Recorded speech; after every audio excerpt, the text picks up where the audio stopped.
Alchemy institute of chemistry में आपका स्वागत है। आज की video specially chapter structure of atom class 11 से रिलेटेड है, जिसमें हम लोग आज शेल क्या होता है, सबसेल्स क्या होते हैं, ऑर्बिटल्स क्या होते हैं, इसके शेप्स क्या होते हैं, इसमें मैक्सिमम नंबर ऑफ इलेक्ट्रॉन्स क्या होते हैं, इन सब चीज़ों के बारे में डिस्कस करेंगे। चलिए हमारा जो पहला टॉपिक है वो है सेल क्या होता है। तो सेल जो होता है एक एनर्जी लेवल होता है ऑफ ऑक्युपाइड इलेक्ट्रॉन्स। एक ऑक्युपाइड इलेक्ट्रॉन्स का एनर्जी लेवल्स को हम क्या कहते हैं, सेल कहते हैं। इसकी जानकारी हमें कौन देता है? इसकी जानकारी हमें प्रिंसिपल क्वांटम नंबर देता है, जिसको हम स्मॉल n से डिनोट करते थे। हम निकाल रहे थे ना कि मैक्सिमम नंबर ऑफ इलेक्ट्रॉन्स किसी सेल में क्या होगा। तो क्या फॉर्मूला था? 2n² था ना, जिसके बिहार पे हम फाइंड आउट कर रहे थे कि फर्स्ट सेल कहने का मतलब के सेल में क्या हुआ करता था? n = 1, यानी के सेल के लिए n प्रिंसिपल क्वांटम नंबर की वैल्यू क्या हुआ करती थी? 1। फिर हम इसमें कैसे टोटल नंबर ऑफ इलेक्ट्रॉन्स निकाल रहे थे, या मैक्सिमम नंबर ऑफ इलेक्ट्रॉन्स कैसे निकाल रहे थे? तो n = 1, 2n² फॉर्मूला से, तो 2 × 1², यानी के सेल में कितने मैक्सिमम इलेक्ट्रॉन हो सकते थे? 2। सिमिलरली एल सेल के लिए n की वैल्यू 2 हुआ करता था, तो उसमें maximum number of electrons 2n² से 8 आ जा रहा था। तो ये जो चीजें हैं ये क्या है? यही है शेल। यानी सेल क्या बताता है? एक energy level occupied by electrons, एक एनर्जी लेवल को बताता है। क्लियर? अब हमारा नेक्स्ट टॉपिक है सबसेल्स क्या होते हैं। तो किसी भी सेल में बहुत सारे सब levels of energy occupied by electrons होते हैं। बहुत सारे सब एनर्जी लेवल्स होते हैं। वहां एनर्जी लेवल्स, वहां मेन सेल उसको कह रहे थे। जो सेल की बात इससे पहले कर रहे थे वो क्या था? वो मेन सेल था।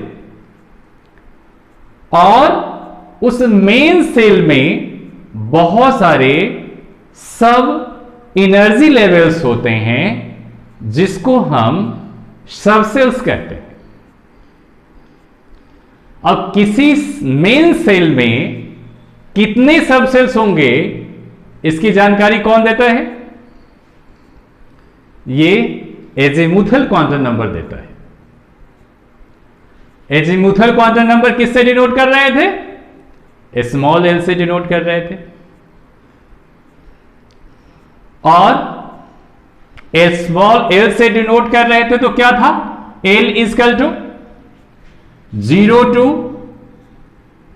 n-1 हुआ करता था। 0 to n-1 हुआ करता था। तो सपोज करते हैं कि n की वैल्यू 1 है, तो l की वैल्यू क्या हो जाएगा? 0,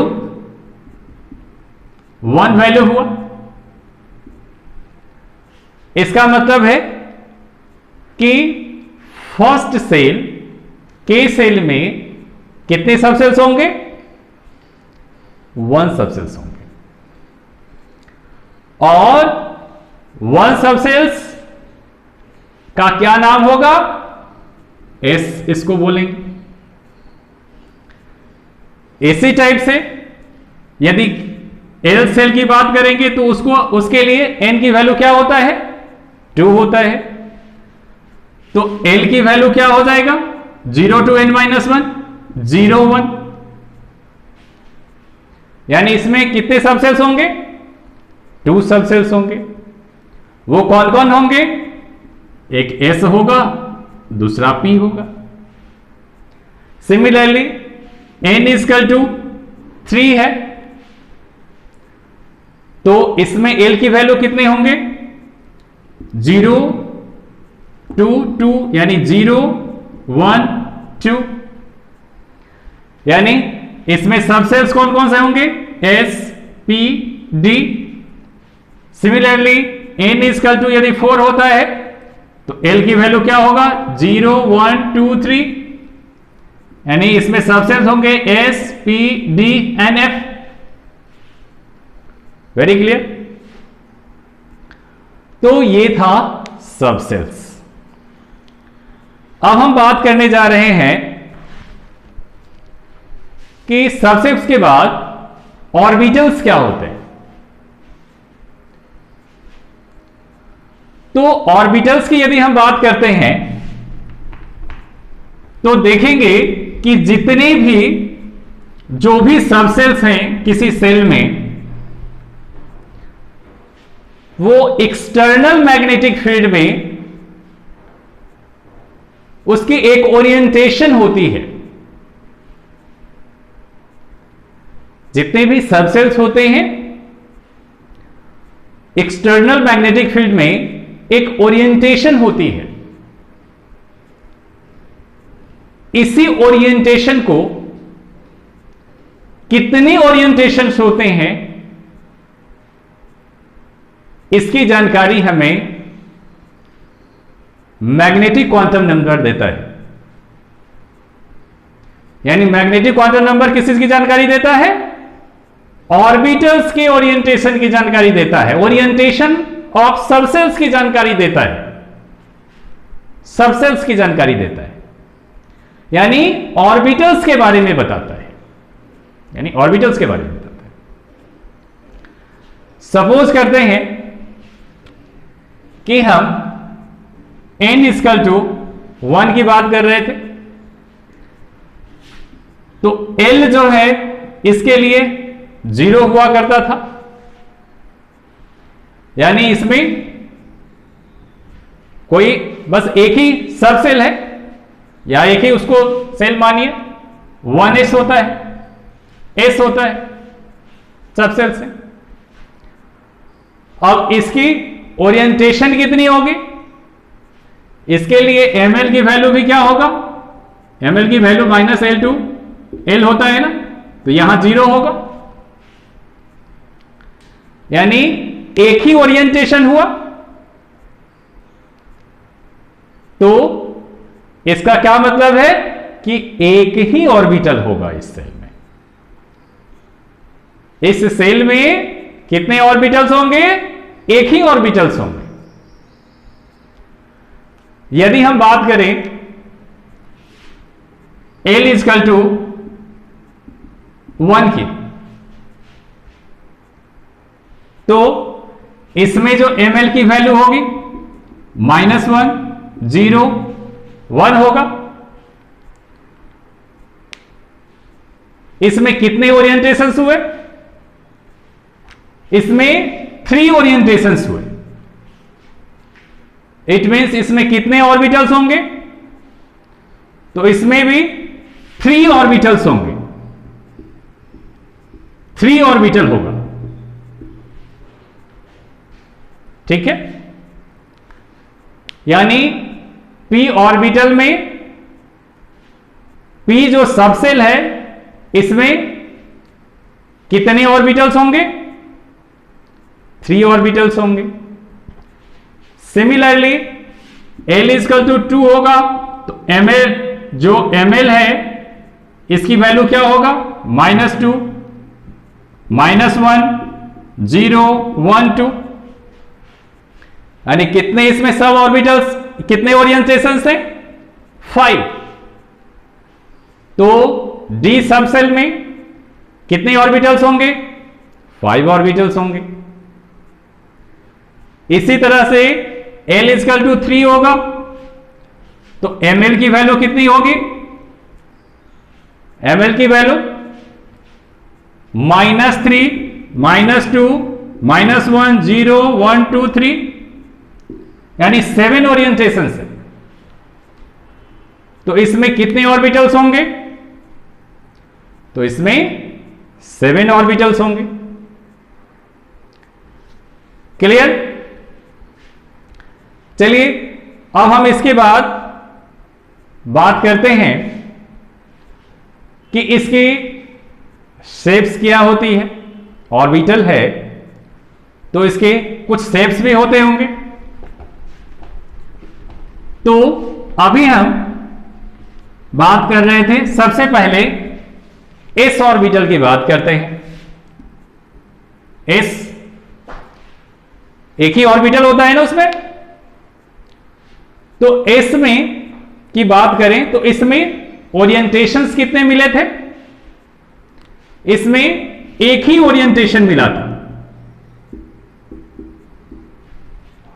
तो इसका मतलब है एल की वैल्यू 0 थी, तो इसका मतलब है कि इसका जो शेप होगा, यानी इलेक्ट्रॉन क्लाउड जो इस ऑर्बिटल में एक शेप बनाएगा वो स्फेरिकल शेप बनाएगा। ये न्यूक्लियस है, इस टाइप का इलेक्ट्रॉन क्लाउड बनाएगा, यानी एस ऑर्बिटल का जो शेप होता है वो क्या होता है? स्फेरिकल होता है। इसमें देखेंगे कि जैसे 1s है, n इक्वल टू 1 है, तो 1s में कोई नोड नहीं बनता। अब नोड क्या होता है? नोड एक 3D स्पेस में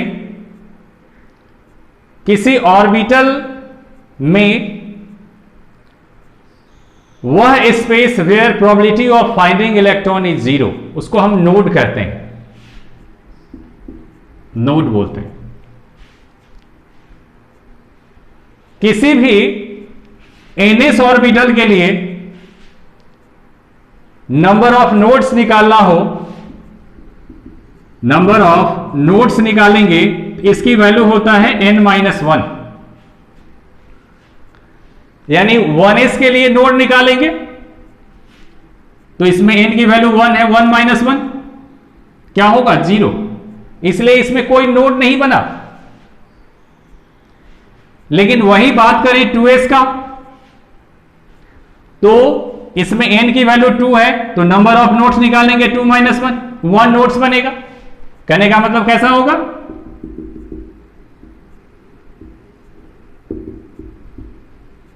ये देख रहे हैं ना, ये स्पेस खाली है, तो इस टाइप से जो है 1 नोड बने, 3s में 2 नोड्स बनेंगे। इस टाइप से जैसे जैसे n की वैल्यू बढ़ेगी, इसके साइज, नंबर ऑफ नोड्स और एनर्जी भी बढ़ते जाएंगे। इसी तरह से हम p सबसेल्स के लिए बात कर रहे थे। p सबसेल्स में क्या देखा था? 3 ओरिएंटेशन देखा था। p जो है L इक्वल टू 1 था ना इसके लिए, तो इसमें 3 ओरिएंटेशंस थे, -1, 0, 1। इसका मतलब है कि इसमें 3 ऑर्बिटल्स हैं और प्रोबेबिलिटी कैलकुलेशंस के हिसाब से देखा गया है कि इसमें जो इलेक्ट्रॉन क्लाउड बनता है वो डंबल शेप में होता है। ये डंबल शेप में होता है इलेक्ट्रॉन्स के आइदर साइड, और ये न्यूक्लियस से होता हुआ एक प्लेन भी पास कर रहा है, जिसको हम नोडल प्लेन भी कहते हैं। यहां पर न्यूक्लियस पे इलेक्ट्रॉन होने की जो प्रोबेबिलिटी है वो 0 होता है, उसी को नोड कहते हैं ना। तो एक प्लेन जो नोड से पास कर रहा है उसको हम नोडल प्लेन कहते हैं। इसी तरीके से तो इसमें भी 3 ऑर्बिटल्स होंगे। अब p और d ऑर्बिटल में क्या होता है कि इसमें 2 तरह के नोड्स होते हैं। एक रेडियल नोड्स होते हैं और एक प्लेनर नोड्स होते हैं। प्लेनर नोड्स होते हैं। रेडियल नोड्स निकालने का फॉर्मूला है n-l-1। ये होता है नोडल प्लेन्स निकालने का। तो इसमें भी देखेंगे कि जैसे 2p है तो 2-1 यानी इसमें जो रेडियल नोड्स हुए 0, तो 2p में कोई रेडियल नोड्स नहीं बनेगा।